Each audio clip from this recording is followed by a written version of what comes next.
everyone. Yes. Hello, everyone. Good evening.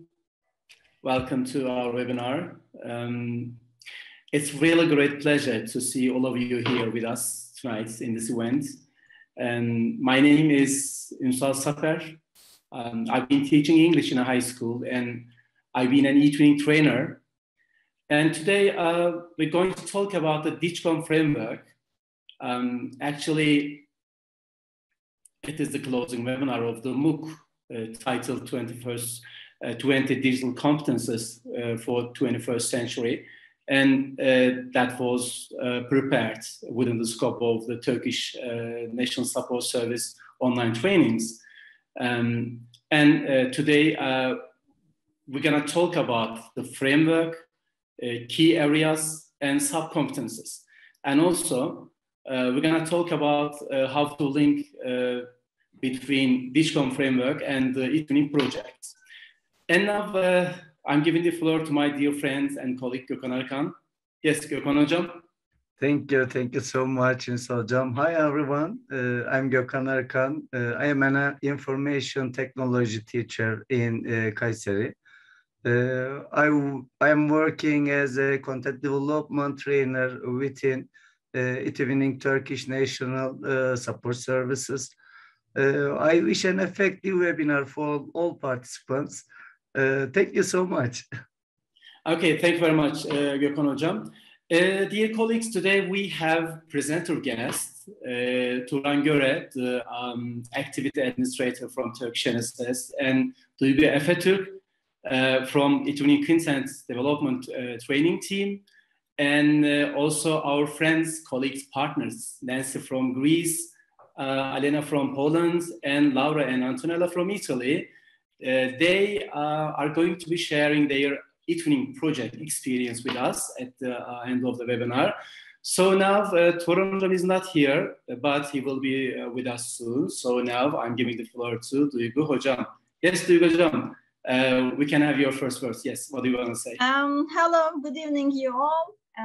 This is Duygu from Turkey, and I've been working as a teacher of English for about 15 years.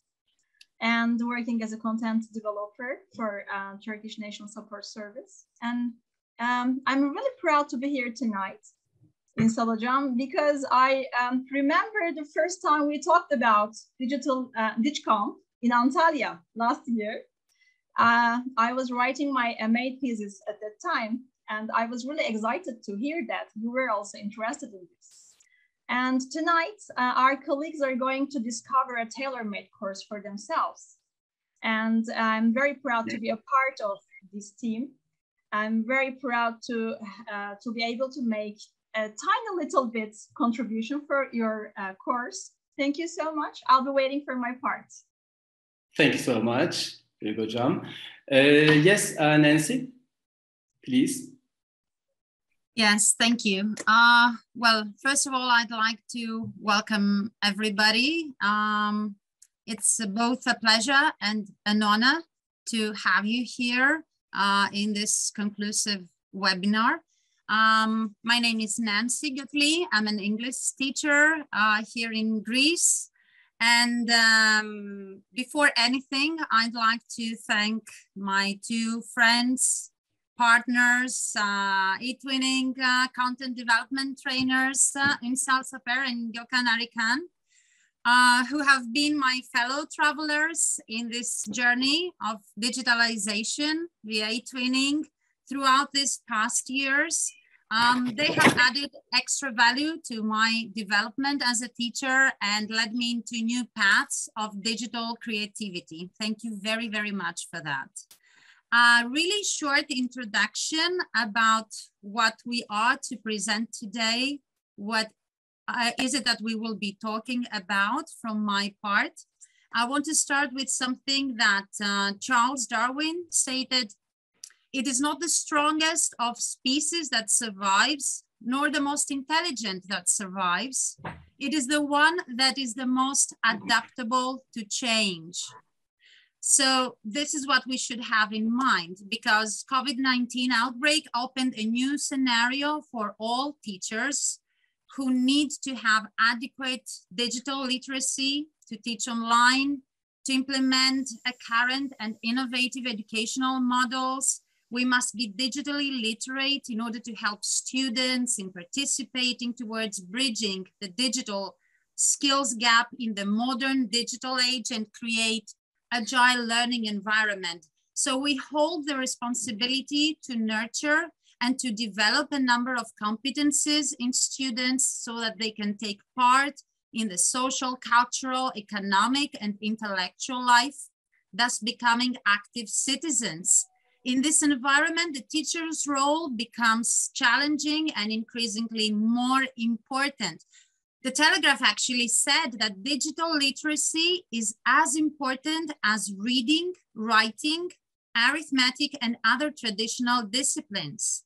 However, I think it's going to be pretty clear from this webinar that digital literacy is beyond understanding some things. We shouldn't just associate it with basic computer skills.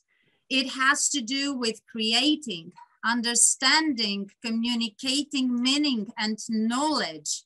So therefore, it is my pleasure and honor to be part of this conclusive webinar on digital competences based on the common framework of teaching digital competence. And I welcome, as we all should, every such opportunity that would enhance our skills as digitally literate people so as to achieve many academic, professional, and personal goals in the future. Thank you all very much. I hope you'll enjoy this webinar. Thank you, Nancy. I think Turan Hocam is here in the room. So Turan Hocam, can you hear?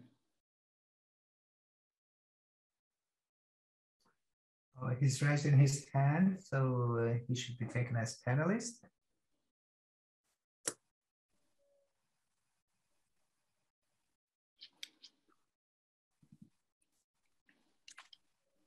Oh, it's okay now, I guess.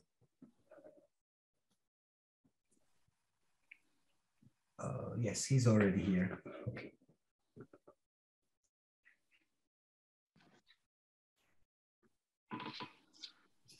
Hello. Can you hear me? Oh, yes. Please go ahead. Okay.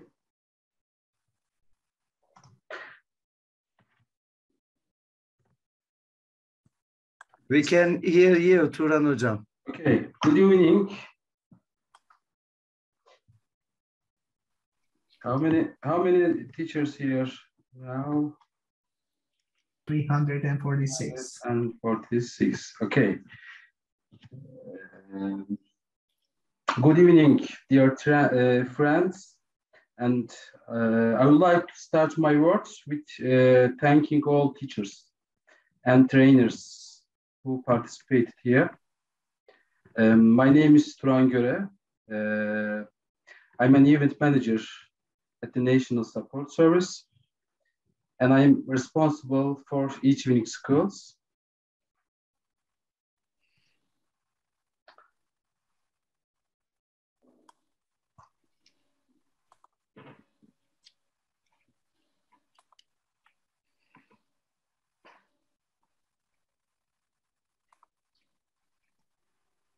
And what's the next?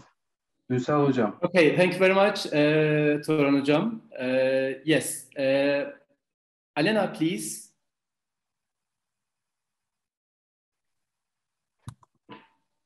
Alena, can you hear? Yes. Hello, my name is Alena Etzkowska, and I'm an English teacher at a secondary school in Warsaw, in Poland. Actually, I'm not an experienced eTwinner, but thanks to my experienced mentors with whom I have realized 2 successful projects, and I have become an awarded eTwinner. For example, last year laureate of the Polish national competition. And all projects I took part in won both the national and European quality labels. I have to say that eTwinning program has given me a lot personally. I'm not talking only about the prize in the competition, but about the, everything that the program offers, what opportunities it gives for professional and personal development. I have to say that I feel honored to attend this conference, but looking at the number of participants, actually, I'm feeling a little bit scared, to be honest, but thank you very much for inviting me. I'm very happy to be here. Thank you. Thanks a lot, Alena. And Antonella, please. Yes. Hello, everyone. I'm Antonella Settini. I teach English at ITT Allievi San Gallo, a vocational school internally in the center of Italy. And I've been an eTwinner for more than 10 years, and I am very honored to take part in this event and present the project, part of the project Digital of Life that I shared with my dear colleagues and friends, Ünsal, Gökhan, Nancy, Alena, and Laura. So we are going to display how we helped students develop their digital skills. Thank you very much. Thank you, Antonella. And last, yes, Laura. Okay, can you hear me? Yes. Yes, okay. Good evening. I'm very glad to see you again. And my name is Laura, and I teach at ITT Allievi San Gallo in Terni, in the center of Italy. And important is that I have been an eTwinner for 4 years, and, but I am very glad to take part in this event and show you this project that I find it very interesting, and I'm very proud of participate and of show the most important digital competencies expressed in this project. Thank you very much for your inviting. Thanks a lot, Laura. Yes, the next slide, please, Gökhan Hocam. I think we can start with the webinar content. Dear colleagues, as I previously said, today we're going to talk about DigCom framework and about the 5 key areas and 21 digital competences in the framework. And also we're gonna try to set up a link between eTwinning projects and DigCom competences. And at the final part of our webinar, our colleagues from Europe, from Greece, Italy and Poland are going to be sharing an eTwinning project example that was carried out with reference to DigCom framework. And now we want to start with an online question. So we are directing you a question via Menti tool. So yes, next, okay. Please. Yeah, okay.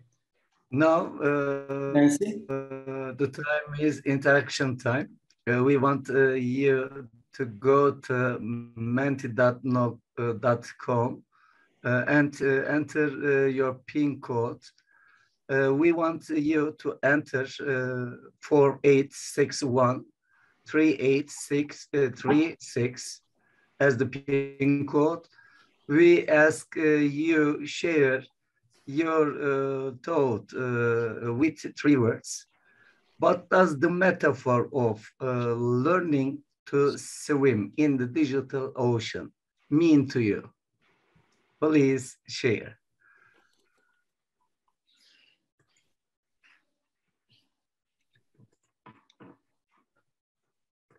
Okay. We will wait. Can you see Nancy?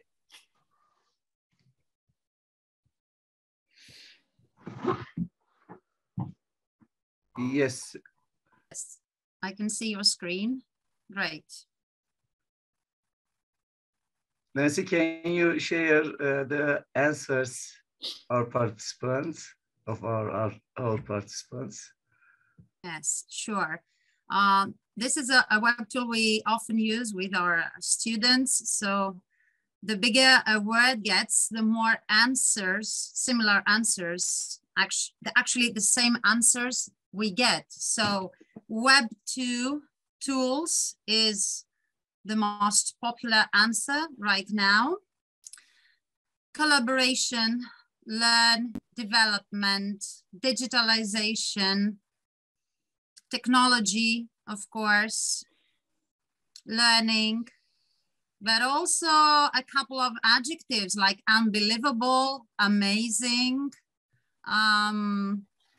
innovative, a big world, you get lost. Okay, well, it is a deep ocean, the digital one. Okay, people keep on posting more answers. It's such a large area, but it's full of creativity and fun and improvement, and it makes our lessons happy. Yeah, this is a nice one. Awesome. Inexperienced. Effective learning. I think most of your posts are really, really positive ones. Being more qualified, it is something that will end up making you feel more qualified for sure if you manage to swim in the digital ocean, because you have to dive, to emerge, to swim fast, depending on the situation. Sharing is definitely a key word. Updating my teaching. Safety rules and internet ethics, of course, are extremely necessary, and security. We should never forget that these are to be taken into consideration. Invent. Learning. Wow, the more you post, the smaller the words get, so it's a bit hard for me to see. But I think creativity, fun, and learning, along with exploring and sharing, are the ones that stand out for sure. Difficulties may exist, but I think they are there to be overcome. It is definitely a big world. Learn to catch fish. Okay, this is a good one. Yeah, but we need to be aware of and beware actually of the fish that we will meet in this digital ocean. What you're talking about, that is safety, our security, our privacy, not to confuse data with knowledge. So we need to become creative surfers as well and tame those waves of this digital ocean so as to improve ourselves. Forever learning, yeah, because the ocean is endless and so is the digital one. So there is no stopping to the things that both ourselves and our students, our learners, can learn. Innovation and improvement above all. Collaboration, problem solving, 21st century educational skills. Yes, this is what it means to be able to swim in a digital ocean, equip ourselves and our students with such skills in a creative, fun way.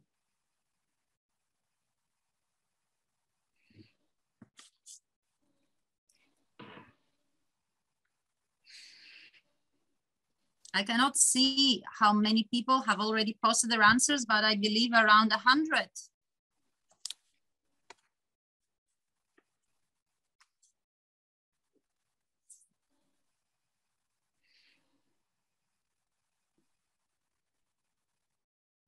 And the cloud keeps changing, becoming bigger.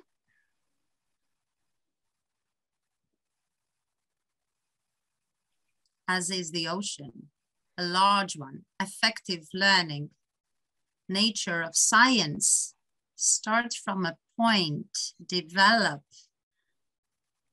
be aware of danger. Yeah, as it was pointed out earlier on, of course, information, security. I think we all share the same idea here that we need to see things with new digital eyes. This is what the digital ocean is about.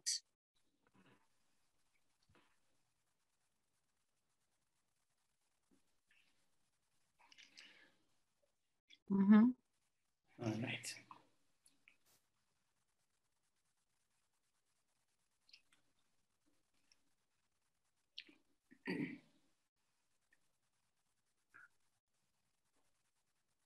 Actually, the expressions, the words are in a way related to the DigComp.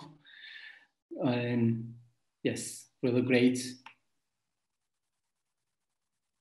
They're all interlinked, basically. Yes, creativity, expressing yourself, expressing your creativity through the digital technologies, for example, yes, by using Web 2.0 tools, yes.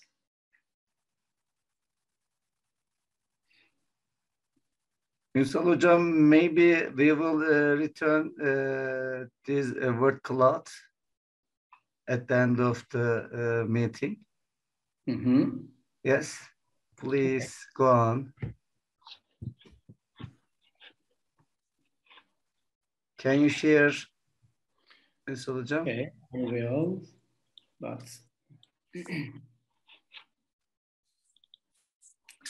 Thank you so much, Nancy. You're welcome.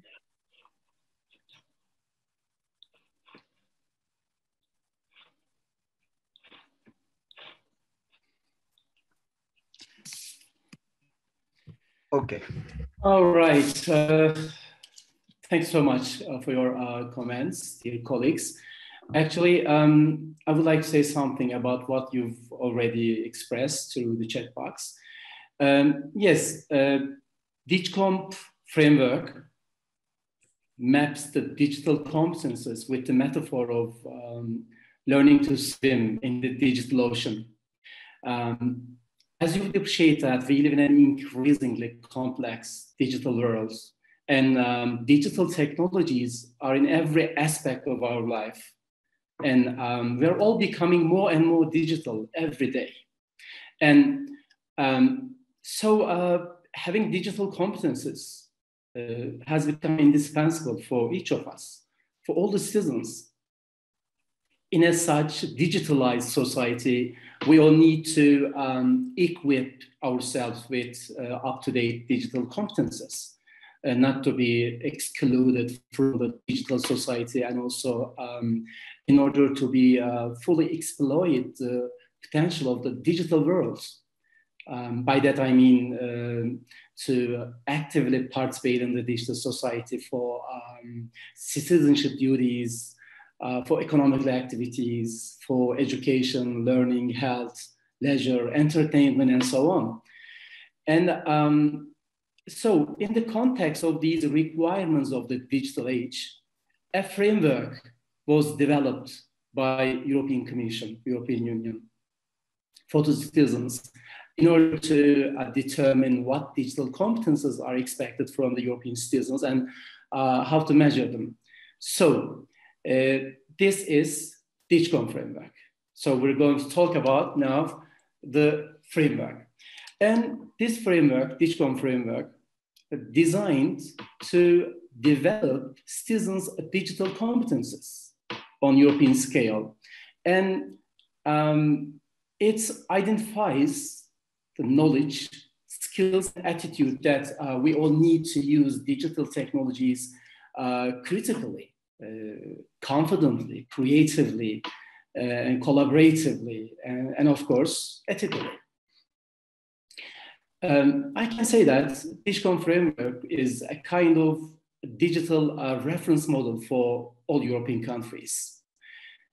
Developed by European Union's Joint Research Center the DIGCOM framework was first published in 2013. And later, it was updated again in accordance with digital developments or to meet the needs of the day in 2016 and 2017. And now, right now, we're talking about DIGCOM 2.1 version. But in these days, DIGCOM 2.2 version will be released by the Commission, by the way. I also want to add that. And I also would like to point out the fact that the importance of digital education in Europe is emphasized in European programs, such as Erasmus Plus and eTwinning. In Erasmus Plus program, digital competences are among strategic priorities within the scope of the 2021-2027 Digital Action Plan of EU, Digital Education Action Plan of EU.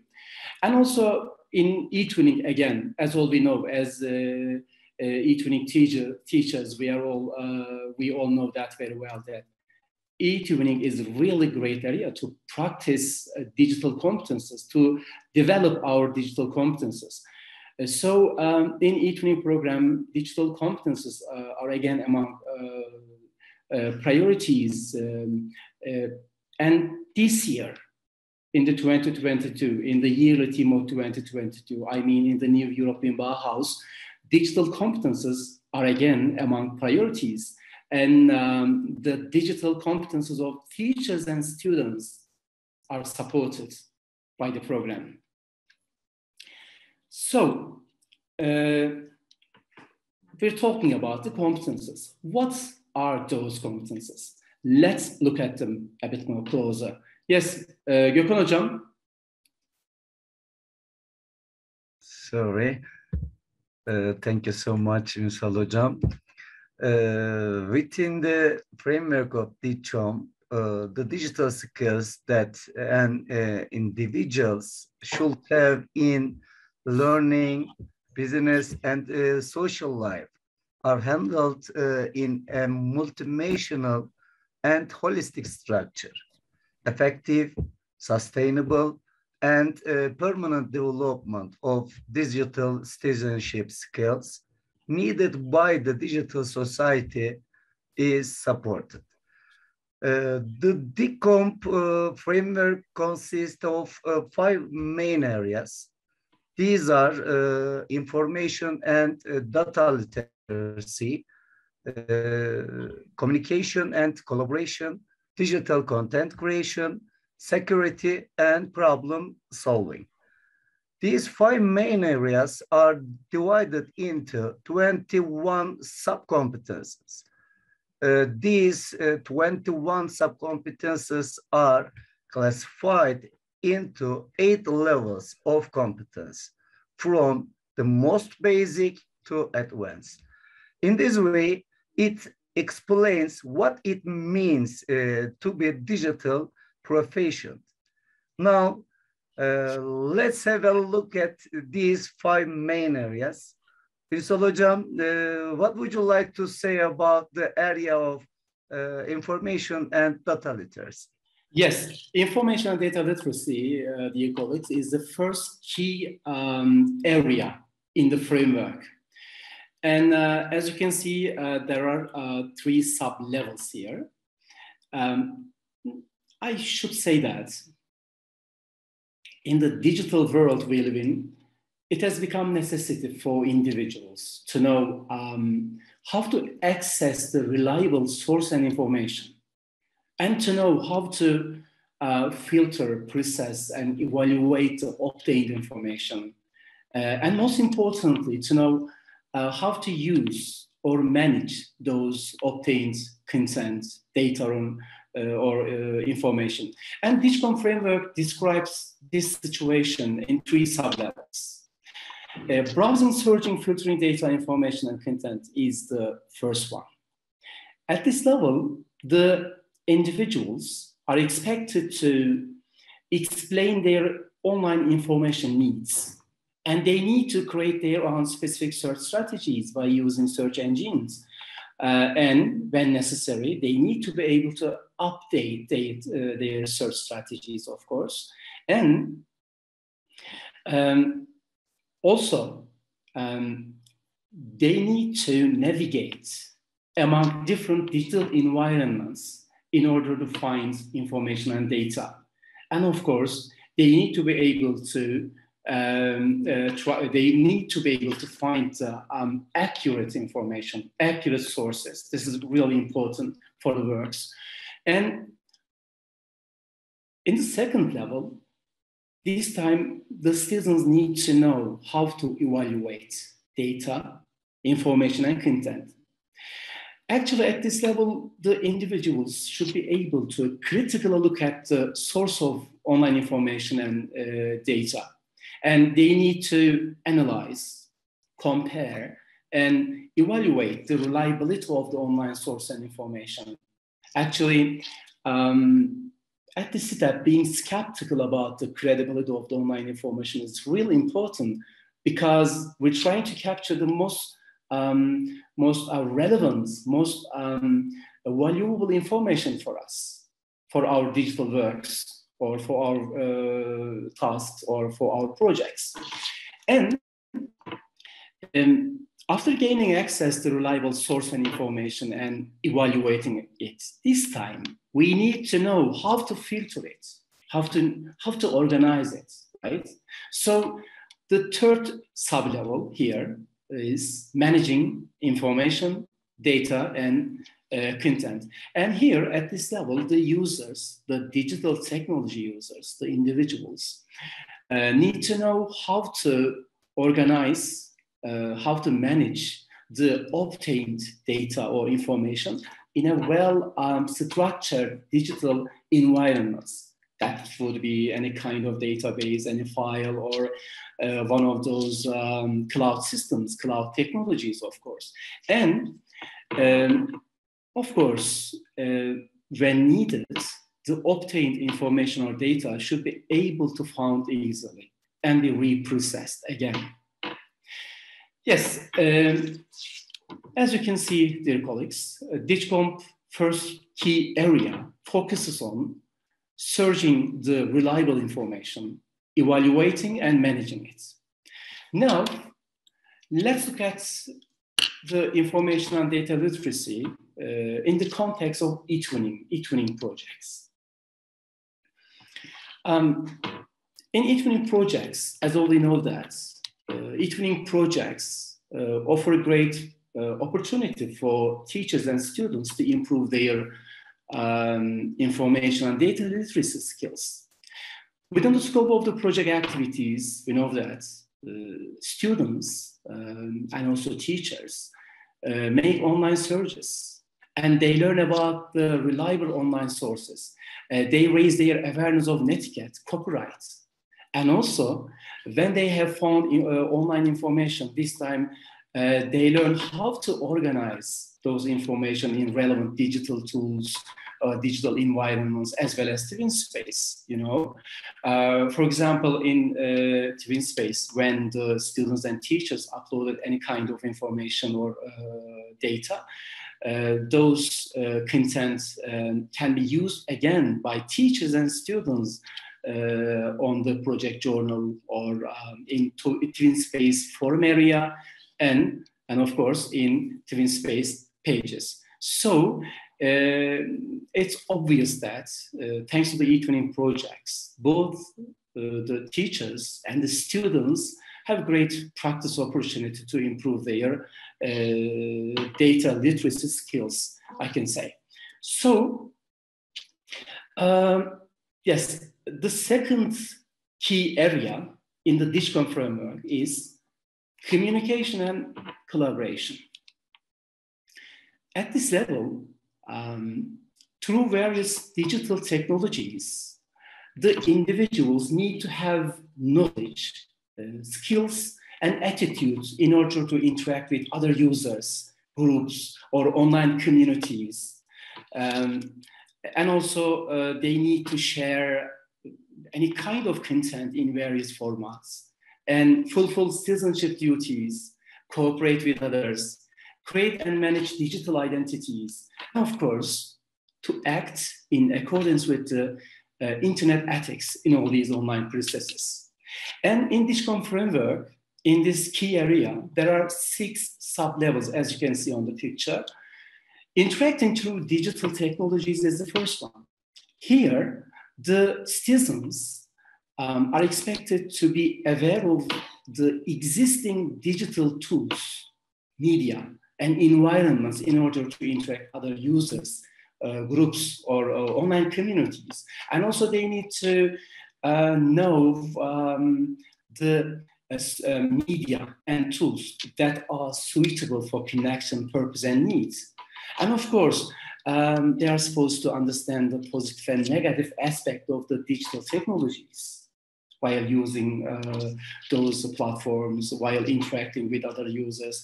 And sure enough, they need to be aware of the online risks and threats that might arise from using digital technologies. And sharing through digital technologies is the second one. Here, we are expected to know how to share digital content in various formats with others using digital technologies. And also here, we need to know with whom and through which channels or tools we're going to share content, resources, or knowledge. And the participation, yes, as you can see, is the third one. I mean, engaging citizenship through digital technologies is the next sub-level in the framework. Here, the citizens are expected to actively participate in the digital society through the use of public or private digital services, tools. And also they are supposed to use the opportunities of the participatory citizenship.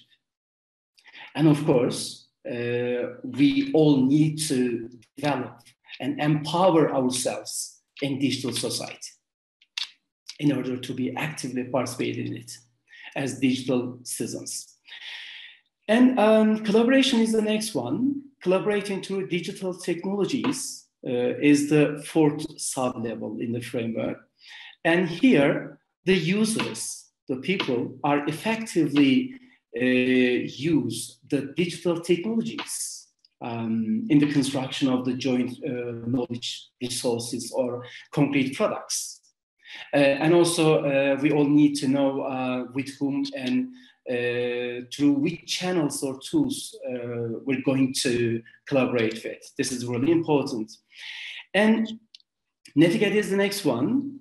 At this level, I can say that the users, the individuals, are expected to use digital technologies appropriately, correctly, effectively, and ethically, without harming the other users. And in digital worlds, okay, there are some points that we all need to consider while interacting with others. I mean, the users, the individuals need to adopt their specific online strategies to a specific target audience while interacting with others. They need to consider cultural differences or generational diversity, okay, while using or interacting or communicating with others from different backgrounds, from different cultures or countries. And dear colleagues, managing digital identity is the last one. In DIGICOM framework, digital identity management requires the individuals to have the knowledge to create one or more digital identities in different kinds of digital environments and social media platforms, of course. And also they need to know how to manage those, their identities correctly and effectively. As internet users, we all know that our online identity is no less important than our real identity in digital society. So by considering this fact, we need to carefully manage our identities We need to do that in order to protect our personal reputation and prestige, as well as the data we have produced through various digital tools.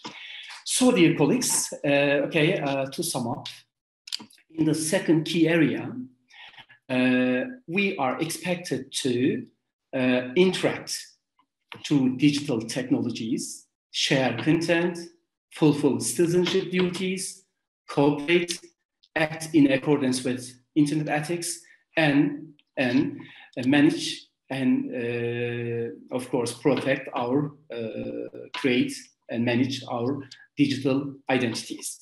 So when we look at the eTwinning dimension of communication and collaboration area, now we would like to direct you a question.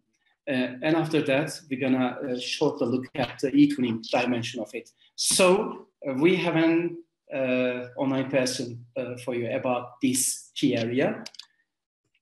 What activities do you carry out using digital technologies for communication and collaboration competences in your eTwinning projects, dear colleagues? Yes, you can forward your answers through the chat box, please.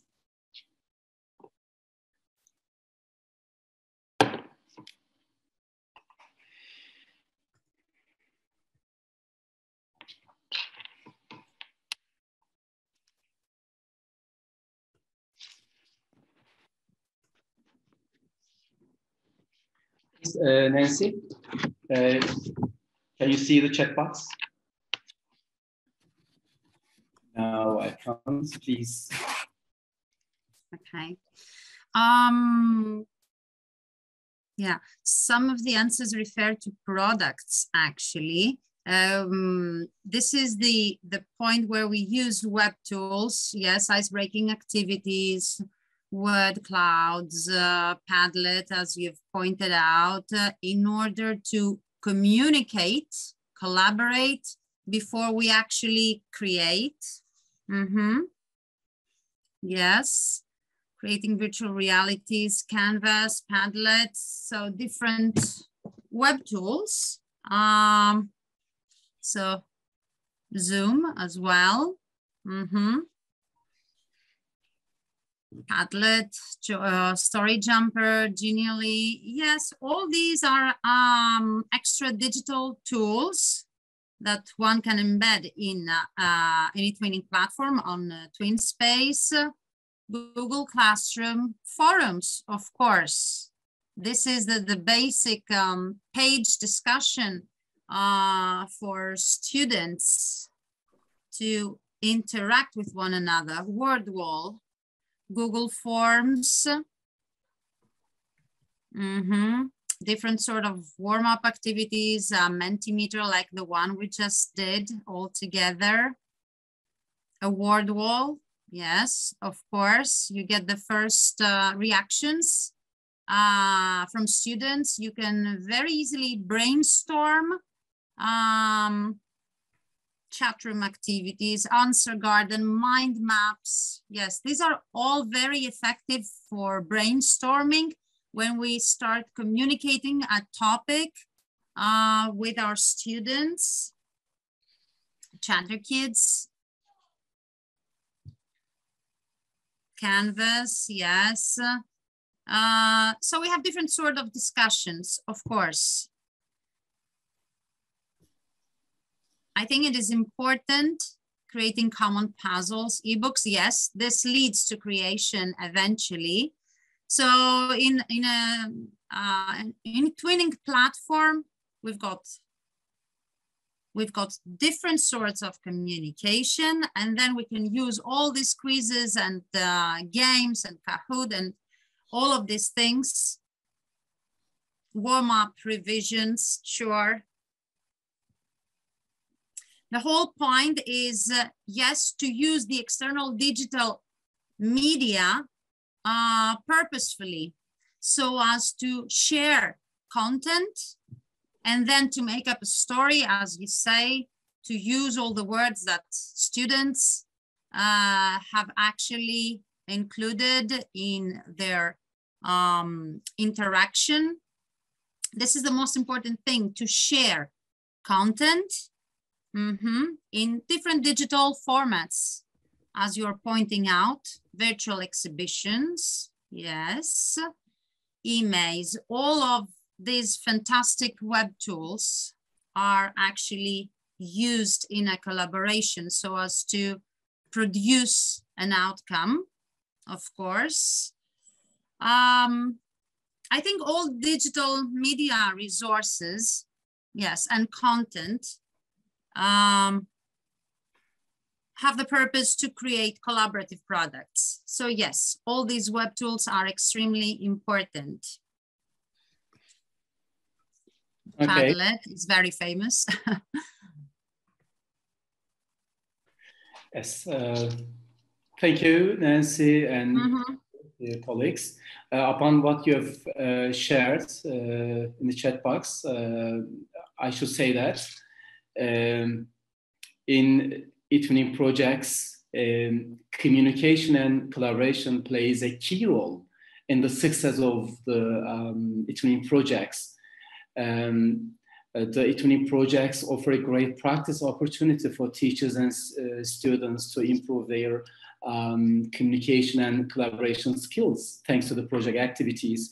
We all know that TwinSpace tools, Web 2.0 tools, online meetings, and online synchroning works are really effective way in order to promote interaction, communication, and collaboration among the students and teachers in the partner schools.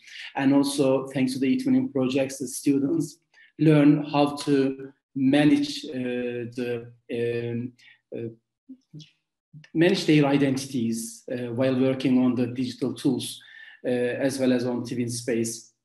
And they raise their awareness of copyright and netiquette and license rules, which is really important. And also the students come together with their peers from schools or other countries, and they use different kinds of collaborative Web 2.0 tools, and they create concrete digital works. And in this way, they try to show their creativity through the web tools or digital technologies. So it's obvious that eTwinning projects really supports the communication and collaboration skills of students and teachers alike. So, dear colleagues, now we are moving to the third key area in the framework. And now I'm giving the floor to Gökhan ARIKAN hocam. Yes. Thank you, Ünsal hocam. Digital content creation. This digital competence enables citizens to interact with each other and with communities using digital technologies, sharing, fulfilling the civic duty through digital services, cooperating, acting in accordance with internet ethics, and managing by creating a healthy digital identity require knowledge, skills, and attitudes. The first one, developing digital content. Also, this competence is key competence here. This sub-area of competence includes creating content in different formats, including multimedia, editing, and developing content created by herself, himself, or others, and expressing herself, himself creatively using digital media and technologies. The second one, integrating and re-elaborating digital content. This competence area includes modifying, improving, developing, revising, and combining existing resources to create new, original, and relevant content and information. The third one, copyright and license. This competency includes knowing how copyright and the license apply to data, information, and digital content, being aware of and using the relevant proprietary rights.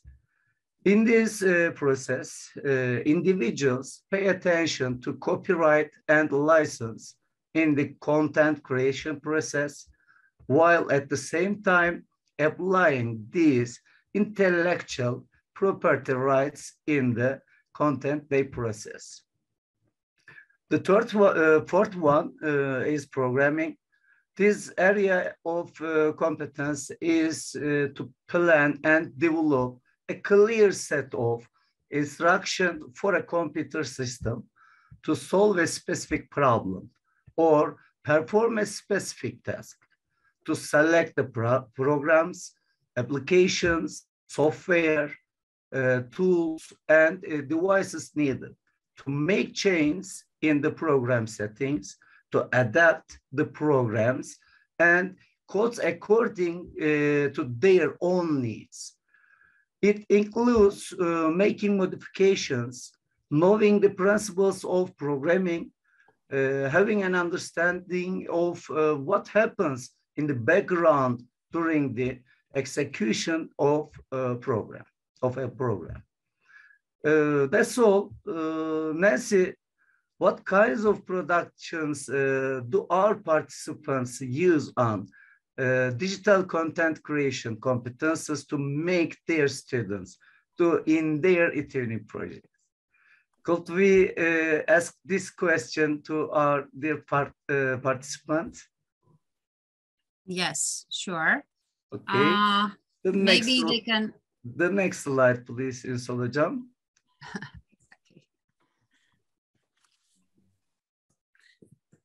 Okay, so here's our next question for you. What concrete products do you create with your students within the scope of digital content creation competences in your eTwinning projects?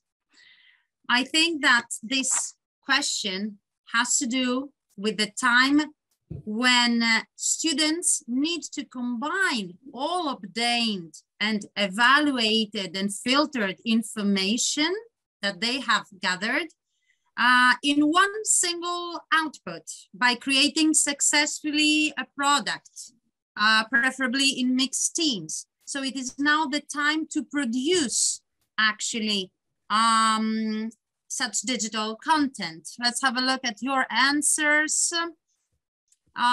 So you have poems, songs, poetry, very artistic, videos, stories, posters and brochures, ebooks, banners. I think the list is endless, actually. Essays, of course, posters, logos, calendars, announcements, magazines, e-magazines, of course, postcards, presentations, yes, from very simple digital creations to more complex ones. Digital boards, that's an interesting one. Canvas, yes, for posters, interactive posters, avatars. E-safety always has a role to play in all 5 competences. Games, students can also create games and puzzles and quizzes. It's a really fun activity for them to do, of course. Cartoons, comics, maps, so many things, of course, with the use of web tools, as always. They could even create a website. Of course, this is like the ultimate digital creation for them. They do need our help with that, depending on their age, but it can be a really successful digital creation. Puzzles, exhibitions, of course, virtual exhibitions, combination of tools, movies, videos, animated videos that they make of themselves, or they use cartoons or avatars, as you've pointed out, of course. Your ideas are fantastic.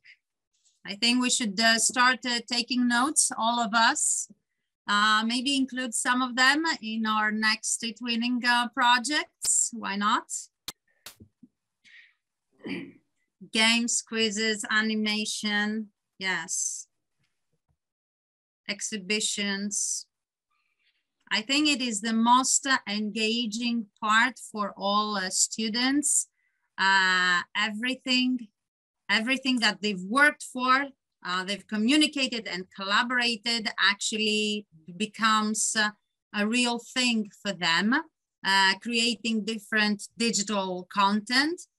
And at all times, they need to use a critical approach, as we said, using the different digital environments and different digital tools that you are suggesting, as they need to be aware of copyright licenses. And then share their work with everybody, of course. This is the most important thing. Great ideas, yes. Okay, thank you very much, Nancy. Yes, in eTwinning projects, creating digital content is indispensable. The teachers and students are supposed to create collaborative products while working on the project activities, and the students particularly are supposed to work and create together. And yes, in eTwinning projects, I think the collaborative digital products might be a wonderful expression of the students' creativity. And here the students also learn how to edit or update the ready-made digital content while creating their own products. And also they raise their awareness of copyright and license, of course. They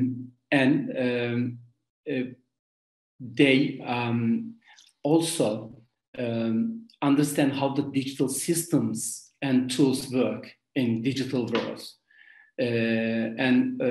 Probably they might be motivated to improve their digital skills thanks to the project activities. So now from digital content creation to safety this time. So we're talking about the DigCom fourth main area, and I'm giving the floor to dear Turan Hocam. Yes, now the floor is yours. Safety. Yes, it's my turn, I guess. Thank you, Ünsal Hocam, Gökhan Hocam. Very beautiful presentation. As part of the 21 digital competence for the 21st century course, I have been invited to point out a few important points regarding Module 5, safety. Thank you for your kind invitation. I greet you all with my respect. As you know, the world is going through the rapid change and transformation. It's said that whichever TV program we watch, whichever speaker we listen to, nothing will be the same after COVID-19 pandemic. While we educators are trying to prepare our children for 10 or 20 years later, we forgot something. For example, if someone had told us in 22 years there will be a worldwide disease, that we will not be able to leave our homes from our homes for months. We would have loved, of course, you know, but unfortunately this happened in all around the world, and we have caught unprepared for all humanity. So that I want to say that while we are preparing our children for an unknown world 10, 20 years from now, we shouldn't forget that there may be other variables at any time. In the world that has rapidly globalized in the last 10 years, one of the most important topics in education systems, in education technology, you know.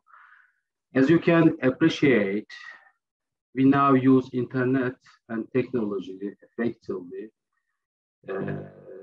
in almost every aspect of our lives. This includes education. Since the new generation was born and grew up in this technology, theirs is different from our point of view, you know. That being the case, it seems like a good idea to build 21st century skills with them. Yes, in this DIGCOM framework, safety is the fourth key competence area and consists of 4 sub-competence. Within the scope of the security digital competence area, individuals are expected to be aware of digital technologies for their devices, content, personal data, and privacy to protect physical and physical health, social welfare, and social inclusion in digital environments, and to be aware of the environmental effects and uses of technologies. Protecting devices at this level of competence, it's necessary to protect devices and digital content, to understand the risk and threat in digital environments, to be knowledgeable about safety and security measures, and to show due respect for reliability and privacy. Individuals are aware of the benefits of the digital world and the risks they may face, and they have the necessary knowledge and skills to protect themselves from possible online risk. The second one is protecting personal data and privacy. As technologies have become an integral part of our daily lives, the concept of personal privacy has begun to be addressed from different perspectives, such as the protection of personal data in the digital world and personal privacy in internet environments. The next one is protecting our health and well-being. While using digital technologies and platforms, physical and logical health problems may arise.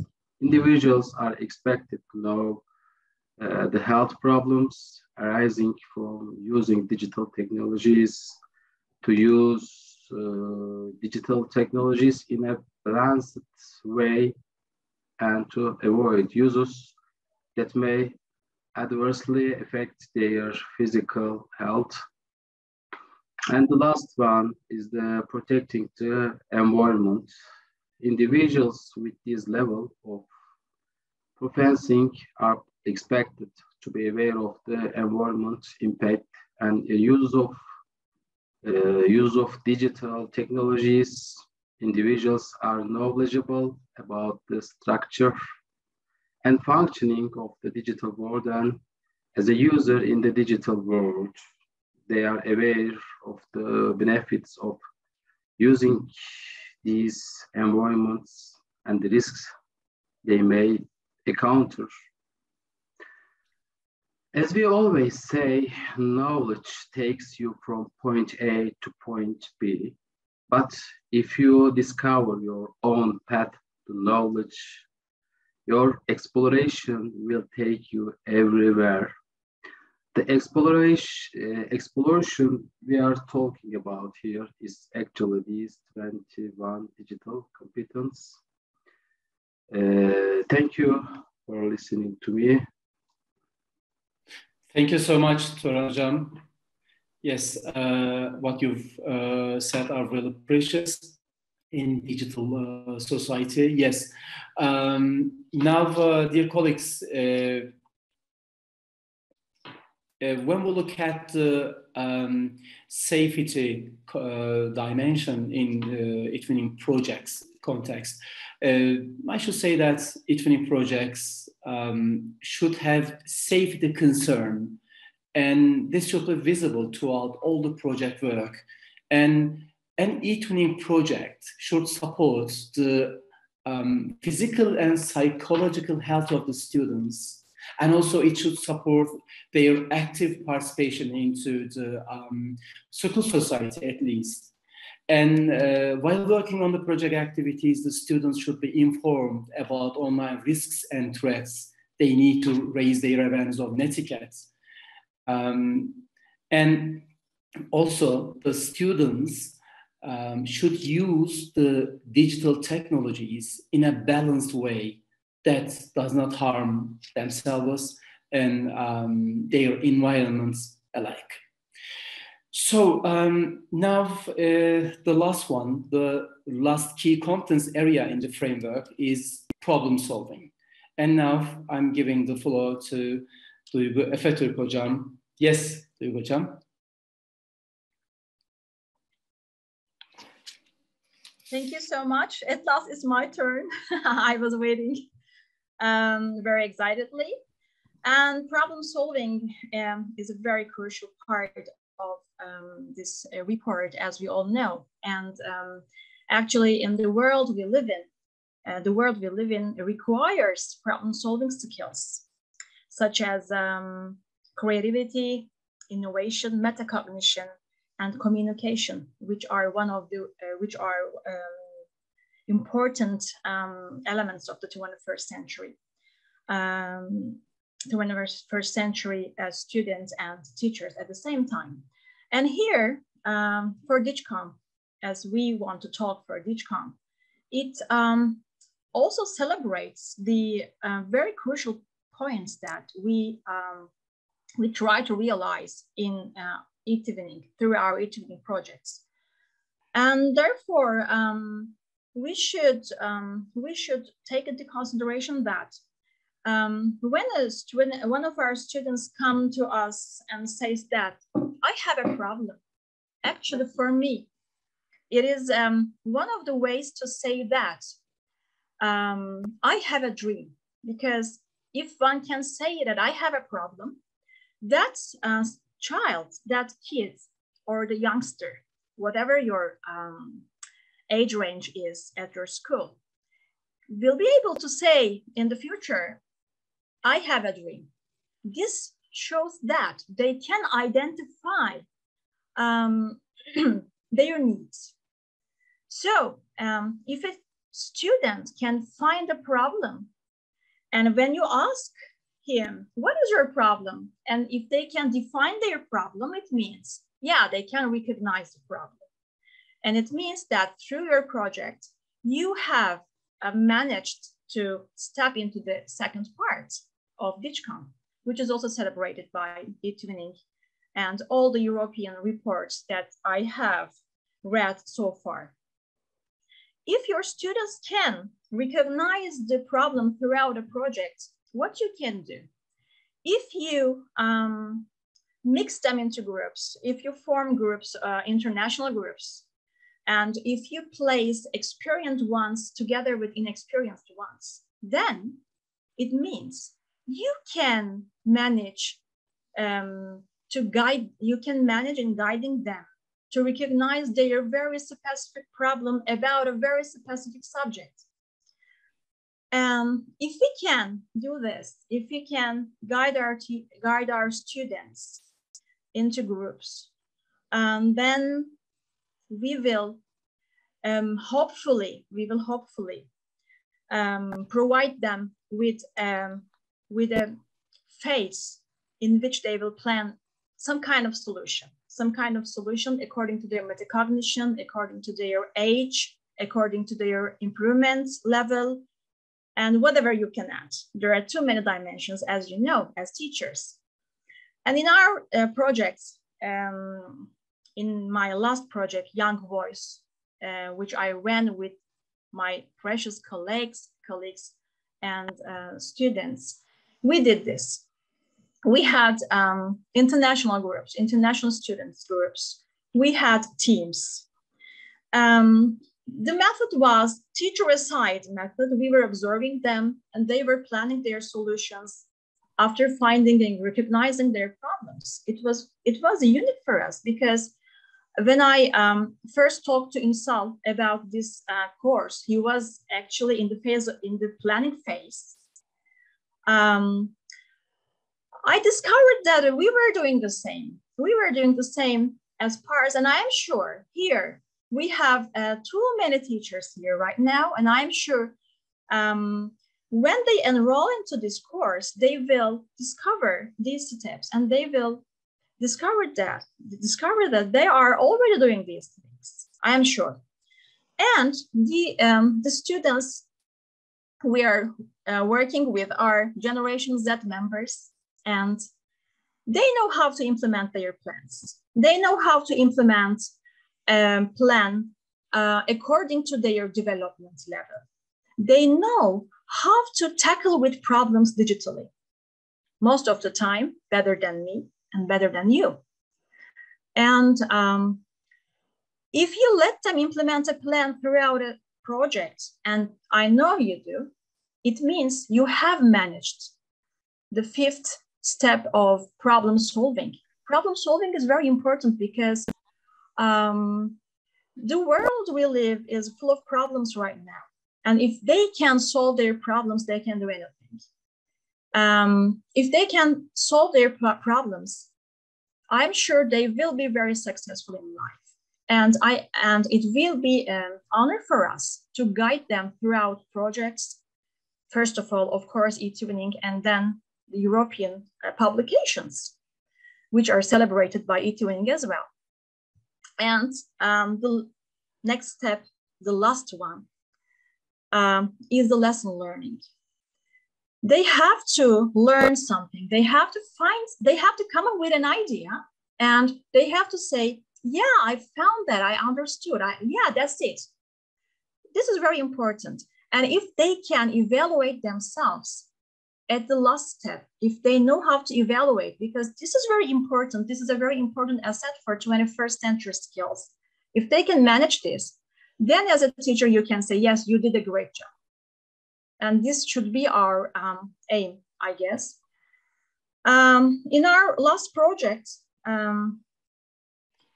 Young Voice, we did these things. And this year, we are running another project with my precious colleagues. When Ünsal called me and asked me to shoot a video about problem solving, I recorded the video according to the problems of that time. We had problems regarding Web 2 tools. We had problems regarding teams, regarding interaction, and so on. But all of a sudden, something happened, and it was a problem. And what was that? It was war. War broke out in Europe, as you know. And my precious colleague is the co-founder of this project with Dennis. We are members in this project. Everything stopped for a while because it was war. It was the reality, and we had a real problem. But thanks to our investments from the beginning till the start of the war, we didn't stop. We never stopped. We continued doing something. We continued to send our condolences to her. We called her, we wrote her, and our students wrote them. They were still interacting. And at this time, meanwhile, Olha left her house, had to left her house, her precious school. Her life changed. But yesterday, it was a very precious moment for me because she sent us a message saying that she had only 2 students because some of them died, we know. She had only 2 students and she wanted to continue the project to recover, to heal the psychological situation of her students with eTwinning. This is very unique. This is very special because here what we do is about all the publications, all the literature and all the projects. This is something from the heart, from the spirit. And I was very, very excited to hear that. And Olha is here right now. And I don't know if she has a stable connection. Olha, can you hear me? Yeah, I can hear you well. Do you hear me? Yes, you're very welcome to our meeting tonight, to our webinar, Olha. I'd like to, we would like to, and Turkish NSS is here, as you know. We would like to hear your feelings about how we did the problem-solving dimension in reality at the present time. Yeah, my warmest greetings to all the participants of the conference. Well, greetings from Ukraine. Thank you very much for the chance to take part here. I'm very happy to be here. Well, my name is Olha. I am from Kyiv, from Ukraine, actually. Have been teaching English for more than 10 years. And I have been awarded eTwinner for 3 years, actually. So I have something to share with you in terms of the problem solving, right? And the problem we face today. Actually, now and today, teachers and students realize that the education is not the diploma degree and not the only knowledge. Today, we need to develop the 21st century competencies like critical thinking, problem solving, digital literacy, and the others. And the students from our country and the other students value collaboration and creativity in all the projects we participate by solving the problems we, the teachers, set them. And it's up to us teachers to create the situations, tasks, or realities where students can develop all the skills which were mentioned above. And in such a difficult times and hard times for Ukraine, we have to make conclusions and solve the problems. And actually, that is the problem that the whole world needs to solve. And the one who have to do it are our younger generation, our students. They are actually the environmental problems, the poverty, the war are really crucial problems to solve. And we have to prepare our students to solve them. And actually, the world without the borders pushes us and our students to solve and adapt to difficult and different situations, started from COVID and the war. And like never before, it's very crucial and important for us, and especially for our students, to filter all the information. We have to take all the information with a pinch of salt. We don't have to take it with a face value. And thanks to the eTwinning and the eTwinning platform, our students can collaboratively work on common tasks. I may say that my students are fully aware of the netiquette, cybersecurity, intellectual property, and the plagiarism, which is the #1 for the eTwinning community. I may say that all the students are supportive, patient, and kind to each other, and all of the things make our projects valuable in nurturing proactive individuals. And we bring up the proactive individuals who create a happy reality themselves. So they don't live in someone's scenarios. And as Diego mentioned, even though many students were evacuated, half of them are ready to continue working. And what surprised me the most was the fact that students were happy to go on working. And what is more, they initiated it. And like never before, we are ready to critically think, creatively solve the problems we might face or we face today. And as a teacher of English, I'm sure that English is a great tool to unite all the people from all over the world to solve the worldwide problems, because the worldwide language is for us to solve the worldwide problems we face. And eTwinning is a great chance for us to teach our students 21st century skills and to broaden our mind, to think fully, deeply, and to bring up the conscious people of the problems worldwide. And me personally, I hope that we will resume the study next week, and all of my students will be fully involved in our project to solve the environmental and the other problems we face today. So thank you very much for your attention. I was very happy to be here, and my great regards and my great thank you from all the people for your support, for the support of my dear colleagues and partners. It was great motivation for me and my students. So thank you very much. Thank you. Thank you, Olha. Yeah, this is how we do in our projects.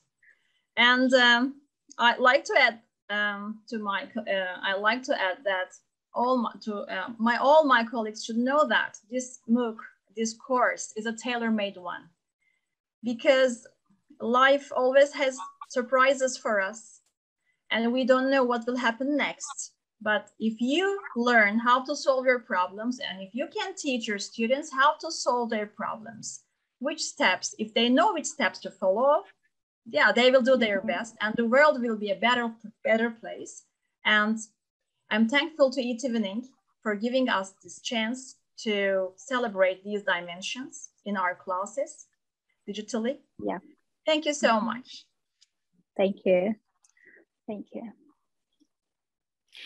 Yes, Duygu Hocam, thank you so much. And Olha, thank you. You're very welcome. Participation, your presence here is really precious for us.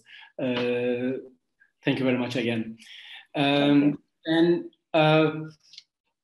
yes, a few words about the eTwinning context of problem solving. In this dimension, the students are supposed to solve technical problems they have encountered in online environments. And the students should be able to use the digital technologies in a critical way. And they need to be creative while creating digital products.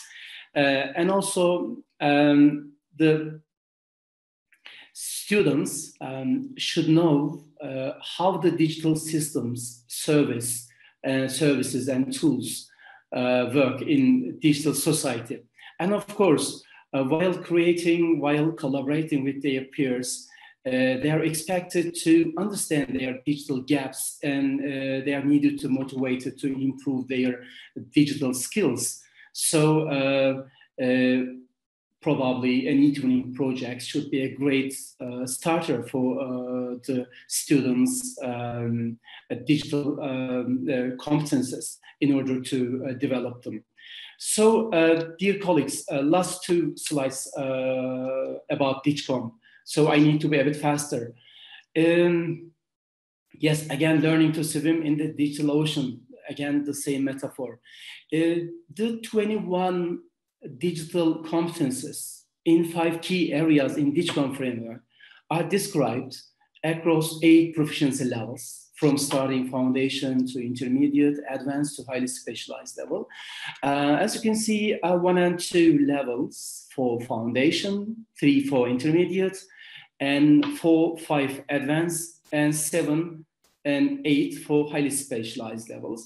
And in DigCom framework, it defines the digital competence level of each level is defined according to these levels by considering the cognitive difficulty or complexity of task, or again by considering the citizens' digital competence level. And in DigCom framework, now we can see how a single competence level is leveled according to the framework. We can see that browsing information data and digital content level. In the framework, a citizen's digital competence is leveled in this way. Let's look at that. Within the scope of this competence level, the individuals at foundation level can find information, data, and content with simple searches. And when we come to the intermediate level this time, they can explain their online information needs and organize the data and search content. And at advanced level, the users this time can adopt their search strategies to find most relevant information, data, or content. And at highly specialized level this time, the users can generate new ideas and suggest solutions to find complex problems, to solve the complex problems. And also they're expected to integrate their own knowledge into the existing body of knowledge in this field. So at the end of the webinar, we're gonna share a link that you can personally self-evaluate your digital competence level. And a digital framework allows us to determine, to check our digital competence levels, by the way. So, dear colleagues, now, after DigComp, this time we need to a bit focus on how we can set up DigComp competences with an eTwinning project. So, we shortly want to present an eTwinning project example to have been carried out with reference to DigComp framework with the participation of the 6 schools from 5 countries.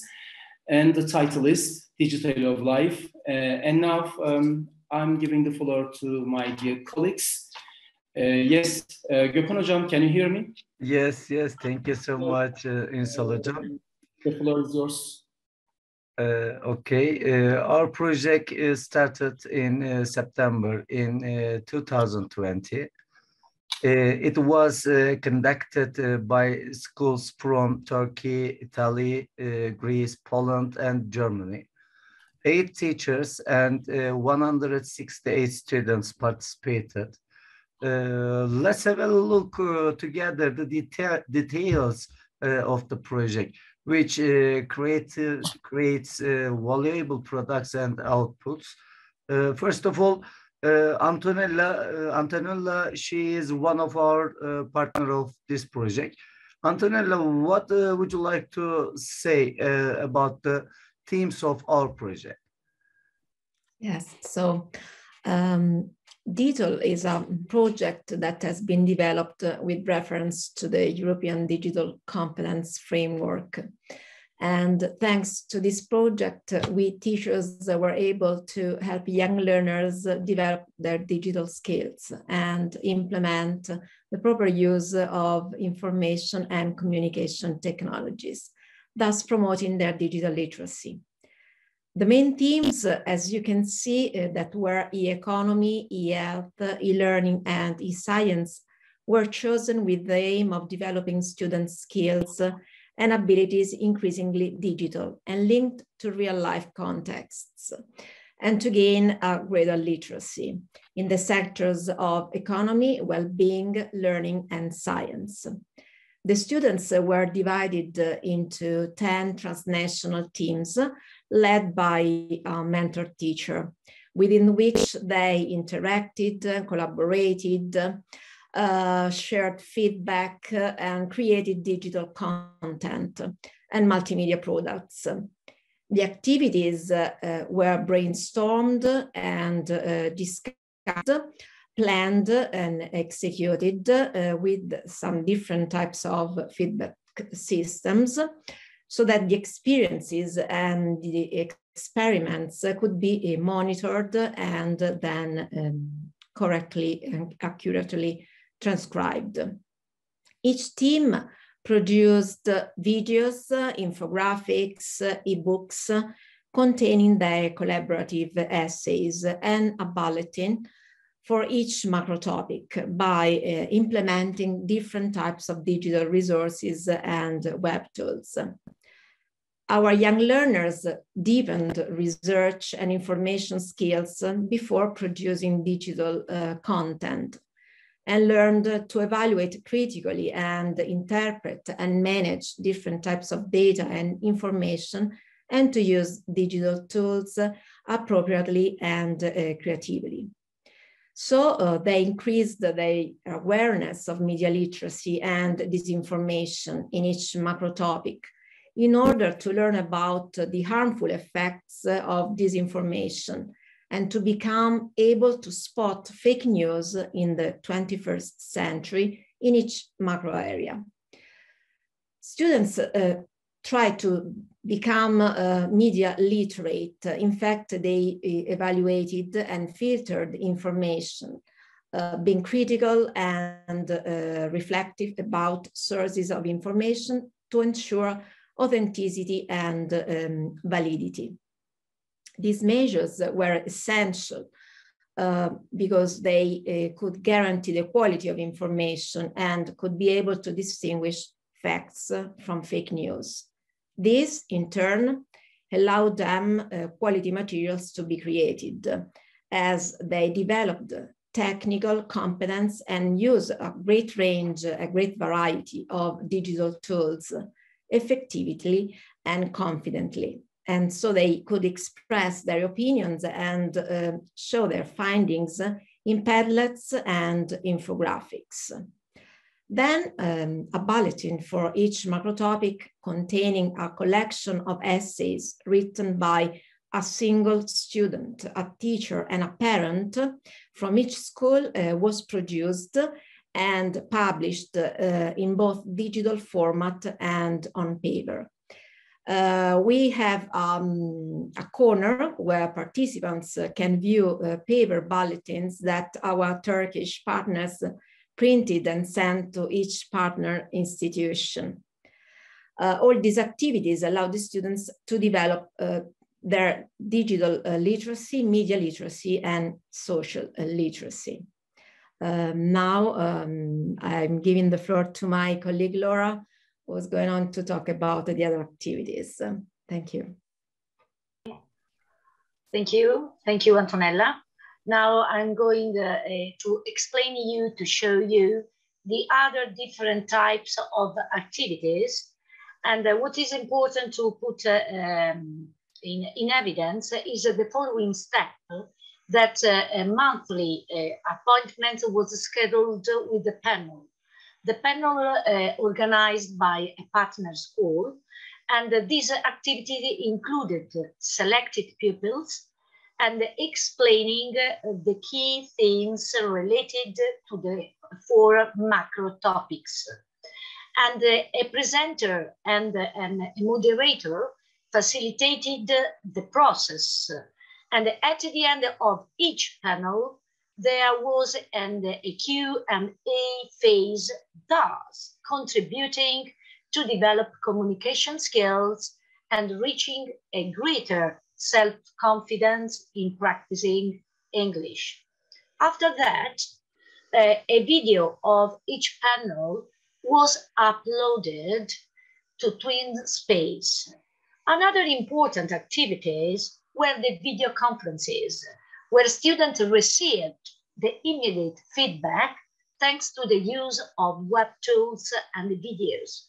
This event was highly popular with the students since they could participate in collaborative games, in the bulletin boards, as well as express further personal considerations on various subjects. This activity also gave students a chance to develop their oral communications skills, to sharpen their self-confidence, and in order to create an opportunity to express their personal opinions.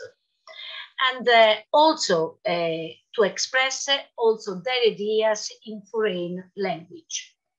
In addition, for each topic, The students were asked to summarize their dream in a sentence, which was then used to create a collaborative video called My Digital Dream On. In this way, the students were involved in decision-making processes, increasing their self-esteem. Some issues were also dealt with in other disciplinary areas, in depth, in webinars, in lectures, at a local international level. The involvement and the impact on the other discipline was very, very evident in the realization of the online lessons. Teachers belonging to the various partner schools held 30 minutes lesson on topics of their expertise, expressing themselves in their mother tongue and by using the help of innovative multimedia tools. The students responded with the positive feedback, and the project also offered a training opportunity to teachers and the students, held in English on topics such as pronunciation of the English language from University of Thessaloniki and e-learning, cognitive learning processes from Turkish University. All these opportunities were advertised on the school website in the various social media channels connected to it. So what also I wanted, I'm in conclusion, and I want to say that it's important, referring as Ünsal has just mentioned before, as already before, about the safety. And the safety was important in order to protect the privacy and the personal data. And also the sharing of the pictures were also blocked. And thanks to the technology, the students were able to realize this wonderful project. Thank you so much for your attention.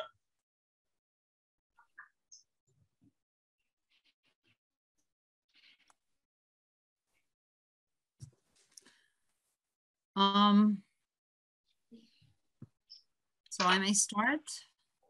Now, as my partners have already pointed out, we sort of established a very specific outline for each of the activities.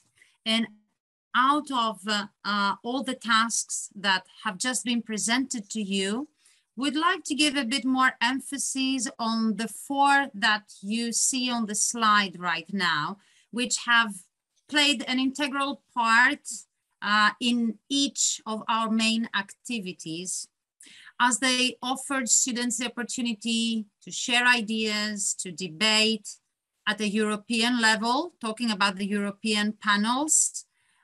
This has been a fully student-centered online event, as my partner has already analyzed, because it was only students who coordinated, presented, participated in this event. So full interaction was established through this activity. Synchronous training refers both to local and European conferences. So first we had our school local level conference, so as to engage our students in long discussions about the presented topic, prompting them to use English in a meaningful way, of course. And then I think what most of them gladly welcomed and enjoyed were the synchronous European conferences, where they had the opportunity to work simultaneously, to exchange ideas, to analyze, to evaluate. And these have been the most impressive ways of communication to begin with, which actually led to collaboration later on. Online course designs, that was one of the most original, I think, activities that have ever taken part, have ever happened in an eTwinning project, I think. Quite innovative, as we had different school subjects taught online in its country's mother tongue. For example, information technology and physics in Turkish, ancient Greek in Greek, chemistry in Italian, economics in German, and mathematics in Polish, if I remember correctly. It was a very, very successful venture, I think, both for students and teachers. And the whole idea was to pinpoint how the use of digital tools can enhance our understanding of a subject, regardless of the language that is used each time. And last but not least, we had our academic webinars. And these webinars are led by Greek and Turkish professors. Actually, the Greek one from the Aristotle University has been my professor while I was at the English school, the Department of Theoretical and Applied Linguistics. It was an academic webinar that brought together high school students and university students in the same educational platform. They shared information. High school students and teachers presented eTwinning activities, and university students presented their work. So they sort of acted as communicative vessels. And I think that our students took a trip to the future, I may say, because they actually attended a university course led by a professor. So all of these activities have led into our project being one that has promoted and empowered digital competences as its main intention.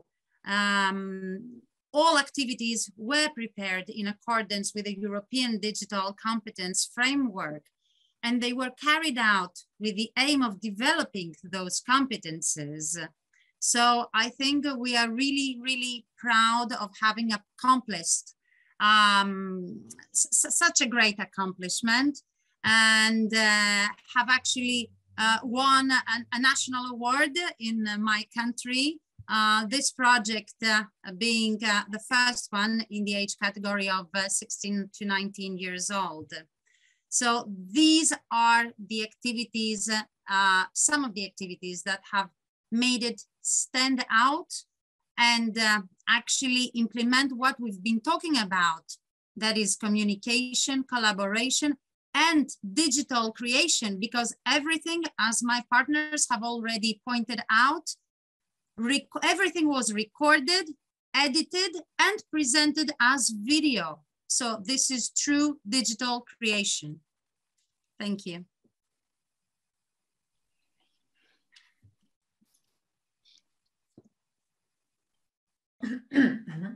So, as the project dealt with all the areas of life, there seemed to be no better choice of topic at that time of the pandemic. During the project, students worked on the four main themes: e-economy, e-health, e-learning, and e-science. Every task was thought out and required a lot of commitment by all the students. TwinSpace Forum is an ideal place to involve participants in an ongoing asynchronous discussion. As it can be noticed in the presented slide, the students worked in 10 international teams, exchanging information on the topics they covered. Each mixed team used their own space in the forum to complete team tasks. It was actually the key point of communication and cooperation. Moreover, additional forums were created so that students could express their dreams related to the main topics. Each task started with a forum post, and the role of the students in each team was to thoroughly research the topic, gather information relating to the main topics. Each team worked under the guidance of a mentor teacher, and our task as mentor teachers was to make students realize that the information they found on the internet should be reliable and accurate. And the very process of scanning information required students to critically and carefully evaluate digital content in order to avoid fake information and be able to distinguish fake news. The students willingly shared the information they found on forums, thus enabling the exchange reflections on what was covered. Both students and teachers emphasized the importance of using the internet in a safe manner, paying attention to such issues as online safety and copyright protection law. Students were to use materials available free on websites such as Pixabay so as not to infringe copyright protection law. The students were also aware that the source of the information must always be mentioned. And one more thing should be emphasized. At the beginning of the project, the students were introduced the rules of netiquette. And for our students, it was obvious to respect the others and be aware of the cultural differences. Thank you for your attention. Thank you so much, Alena, Antonella, Laura, and Nancy. And dear colleagues, we are coming to the end of our webinar. And just before closing, we would like to share, some information. Gökhan Hocam? If our participants want to measure their digital competence, we would like to suggest an effective tools. First of all, they will need to go to the website, https digitalcompetence.eu, or they can access it by scanning the QR code on the screen. You can evaluate yourself in 5 main and 21 sub-competences. We prepared a MOOC with Ünsal Hocam for a better understanding of DICOM framework. Ünsal Hocam, what would you like to say about the MOOC? Yes, after we completed the Turkish version of it, this time we prepared it in English, and now it was prepared within the Turkish National Support Service online training, and now the teachers, the colleagues can take it to course, eTwinning online. Yes. Can you share the next slide, Ünsal Hocam, please? Yes, here. Okay, thank you. And by the way, you can take the DICOM here.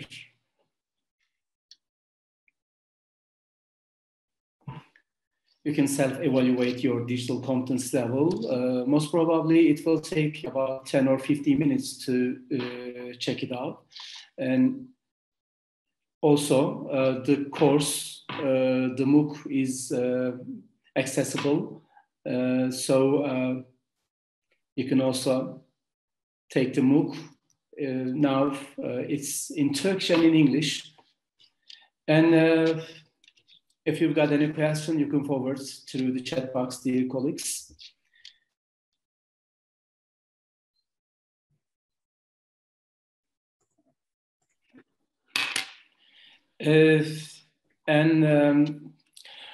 Turkish NSS coordinator, dear Mehmet Fatih Döer, is with us here. It's really a pleasure for us to see him here with us. Fatih Hocam, Can you hear? Yes, I can hear you. Yes. Okay, I follow you from the beginning, and I try to be patient. From the beginning, it has been about 2 hours, and I'm honored and to be here and to see among us. I have seen some partners here from Greece, Poland, Italy, Nancy, Laura, Alena, and Antonella. Sorry if I forget somebody else.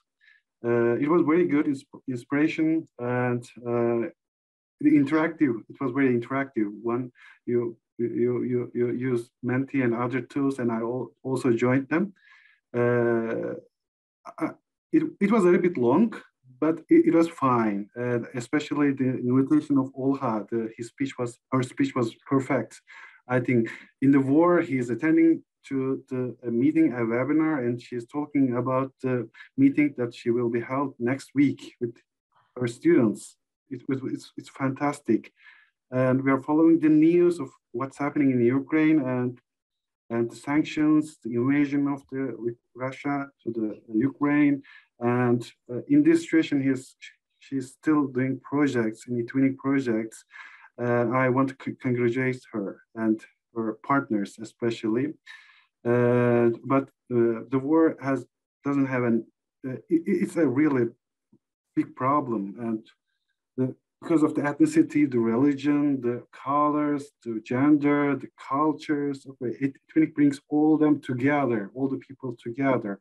So I'm in eTwinning for 13 years, and I'm happy to be here with this family, these experienced teachers. I'm working with some of you about more than 10 years, maybe. I don't know the time. And I was not in your first MOOC, Ünsal Hocam. And I want to attend this, the closing one. And I want to do the closing, and I waited till the end. Thanks for your support. Without your support, this meeting could not be happen. And also the Gökhan and Adil Hocam, or very experienced teacher. And thanks for the project partners that show us the tangible results of the projects that they share with us. It was really inspirational. It was like tennis ball, you know? Okay, you just throw the tennis ball to each other, and I don't know how you managed this, but it was perfect. Okay, now it's your turn. Now your stage is yours. It was perfect meeting, but a little bit long for us. The digital ocean was very good, fine. Things. And I want to ask Nancy, do you know what hocam means? we are also always of course talking about, I do. You know, okay. Teacher. Teacher, yes, teacher, but a teacher. I'm a hocam as well. Yes, Nancy hocam. Yeah, Nancy, but hocam is different from a teacher. That it has a very deeper meaning that. It's like ma'am, you know, you learn from everything from that person. It gives inspiration, different than a teacher. So thanks for joining and for your comments, your feedbacks about on chat box and Menti. It was very good. We are talking about the DigiComp. Why it's important?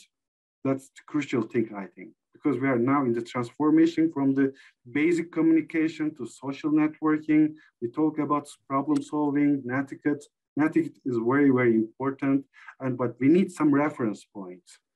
I try to enter the evaluation, how to evaluate your digital competency level, but it's about the statements of a person. You know, the declaration of, for example, how you see this, how you see yourself in that position. It doesn't give a clear level of a people.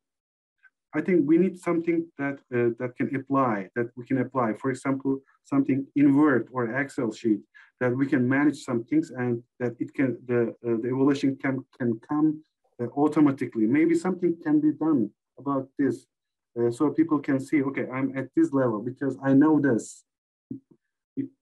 Can I explain it?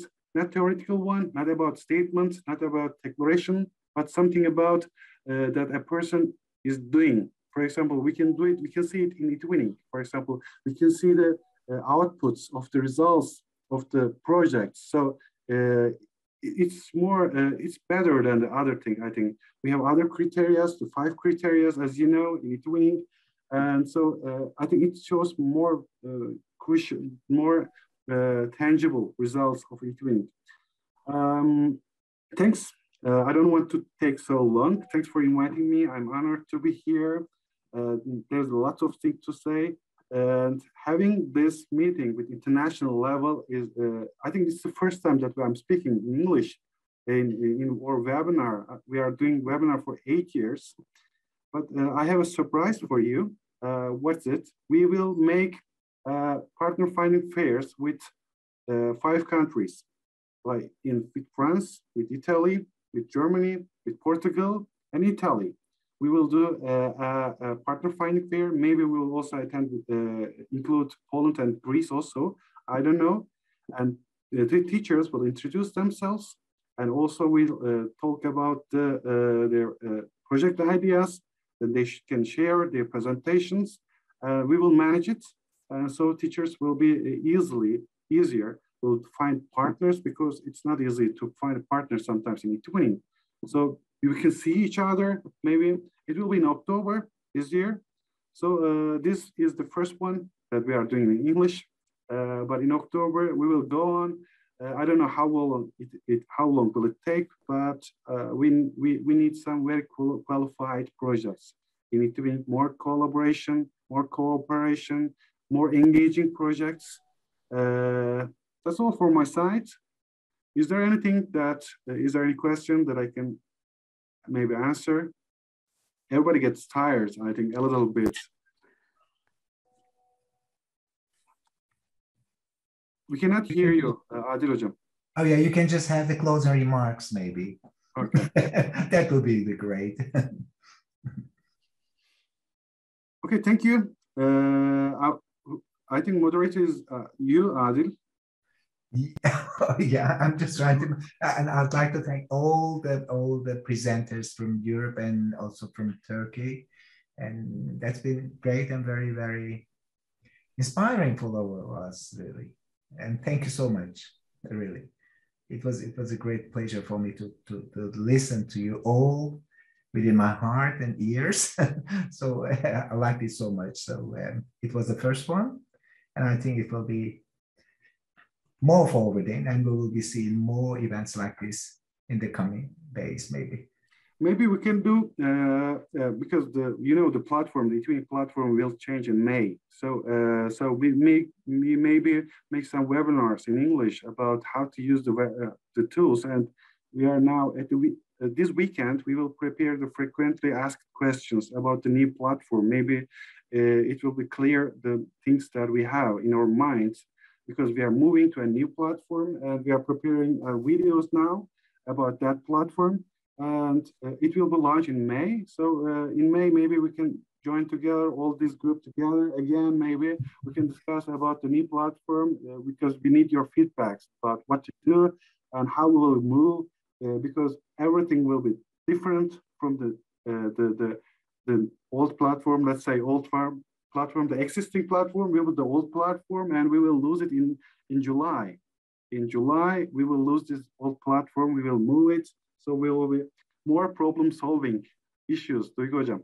More problems. Hopefully. Yes, Hopefully. yes. We will nice solve to this. hear that.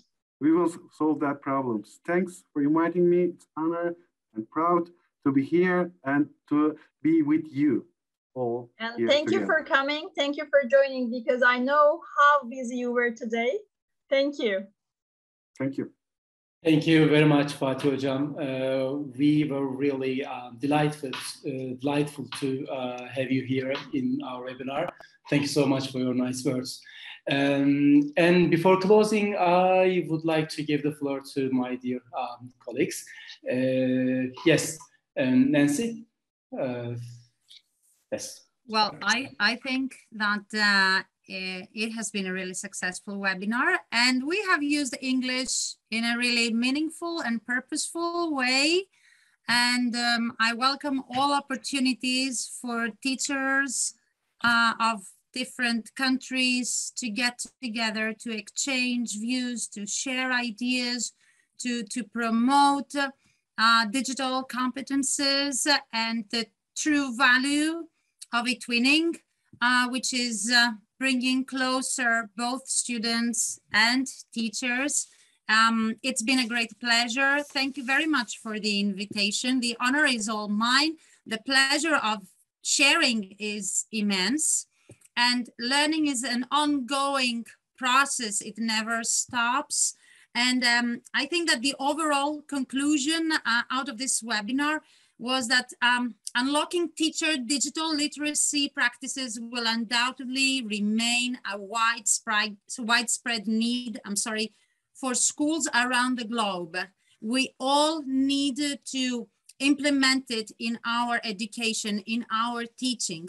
I think that every single teacher at every year in every subject should take responsibility for 21st century competences. The implications are that we need to think in a more cross-curricular, interdisciplinary way about what we're doing in our class. It is a major challenge. I think that for some of us might not be such a comfortable place, but if we embrace this approach, I think we will find ourselves being rewarded with experiences that we can then share with others. And I think we will never go back to traditional teaching. So we need to commit ourselves to change education at classroom level. And if we just imagine how many children of different ages will be impacted over a number of years by one teacher who makes the shift to 21st century learning, to digital competences and digital knowledge, then I think we will move from the shallow end of enhancement to venture out of our comfort zone and feel this transformation within us. I think that the best thing here is to be relevant, be creative, and let our students experience the world as it is. And of course, eTwinning has to offer this in so many different ways. And besides, one last comment, I know it's rather late. Let us not forget that the best way to predict the future is actually to create it. And I think that we are like how many, 200 teachers here who are creating the future for our students along with them, like hand in hand with them. Thank you very much. It's been an honor. Thank you. Thank you so much, Nancy. Alena?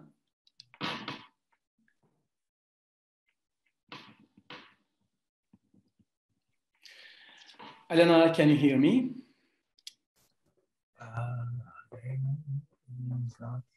I think she isn't here. That's right. Antonella, please. I think, yes. So I wish to thank you again for having invited me to this successful webinar, to have the possibility of sharing different experiences and finding common grounds about how to teach and the projects that we can face. I'm really happy to share another project with you. So I feel really proud of being part of this great team. And thank you again, and see you for the next webinar, our webinars for the project, our project. Bye, thank you very much. Thank you very much, Antonella. And Laura, please. Yes, I agree with Antonella. I have found this conference very, very interesting. And in particular way, and concerning the slide, the show concerning communication, collaboration, that are important and mirror our project in the collaboration, the communication among the teachers, among also the students. And what I would like to point out that I find I'm really happy and glad to collaborate with some experienced colleagues. And I have just read it at the beginning that my experience was not too long, and I have been a trainer only for 4 years. But in my opinion, this project was a very, very wonderful experience, and I would like to go on with this collaboration and with my colleagues and in another project. Thank you so much for your inviting. Thank you. Duygu Hocam? Thank you. Those who know me, I mean my colleagues, my friends, and everyone, know that I'm in love with every step I take with eTwinning. And tonight was very special for me because you have a great team, and it was a very nice experience for me to take part in this webinar tonight. Hope to see you again, hope to collaborate again. Ladies and gentlemen, thank you so much. Thanks so much for your support, Duygu Hocam, for your participation. And Turan Hocam is here. He's not here. Not here? Yeah, he isn't that here. Right. Ünsal Hocam. Then Gökhan Hocam. Thank you so much, Ünsal Hocam, Nancy, Laura, Alena, Antonella, Duygu Hocam. Thank you for your attention, participation, and listening to us. We are happy to share our knowledge with such a webinar after a MOOC. Hope to see you in new trainings. So thank you so much, everyone. Okay, so thank you very much, Gökhan Hocam. And yes, dear colleagues, we have come to the end of our webinar. And I would like to thank all of you for sharing your time with us tonight. Thank you so much for your attention, for your participation. And also I would like to thank to Adil Tuyan Hocam for being here. Thank you so much. Of course, thank you so much. Welcome. More than that. And we hope that this webinar has offered a perspective on digital competences and has given us ideas for our future projects. So thank you so much. See you in the next webinar. Thanks so much. Maybe we can take a photo, a family photo at the end. Yeah. Yes. Of course. Yes. Can we also invite other teachers that's there waiting, maybe?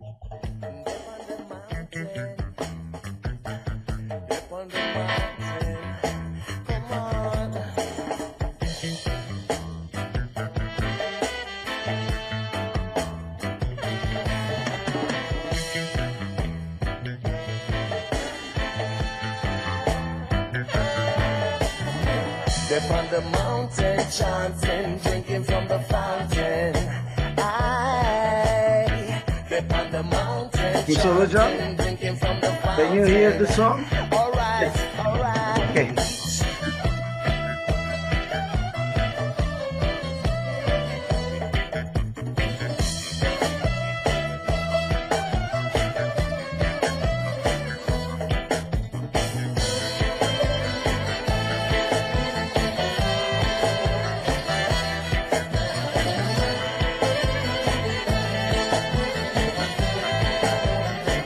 Goodbye, dear colleagues. See you soon again, please. Some of my students are here. Oh. I have just seen them. Thank you. Go to bed, guys. Tomorrow I'll see you.